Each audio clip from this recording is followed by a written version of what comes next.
Former President Donald Trump's courting of black voters continued today at a meeting with black journalists in Chicago, but Trump didn't like the questions he heard. This comes as Vice President Kamala Harris is close to announcing her choice to be her running mate.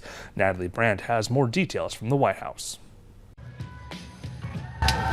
Former President Donald Trump took the stage at the National Association of Black Journalists convention for what quickly became a heated question and answer session. You've attacked black journalists, calling them a loser, saying the questions that they ask are, quote, stupid and racist.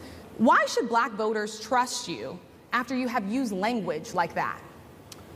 Well, first of all, I don't think I've ever been asked a question in such a horrible manner. First question. And he dismissed Vice President Kamala Harris's black heritage when asked about some Republican lawmakers' comments attacking her as a diversity, equity, and inclusion hire. She was only promoting Indian heritage. I didn't know she was black until a number of years ago when she happened to turn black, and now she wants to be known as black.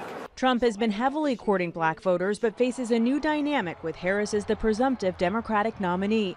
Supporters say her candidacy has infused new energy into the race. It's about bringing everybody together for a good cause, which is to make sure that we have democracy and that we have somebody in there that's looking out for the rights of everybody.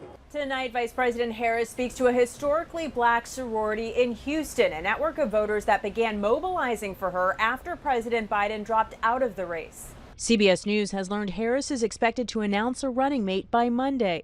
The shortlist includes popular Democratic governors and Arizona Senator Mark Kelly. I trust she will make that decision on her own terms when she is ready. Harris plans to hit the road with her VP pick in several key battleground states next week, starting in Pennsylvania.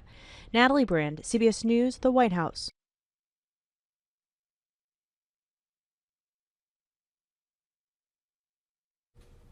Former President Trump is back on the campaign trail tonight, visiting Harrisburg, Pennsylvania.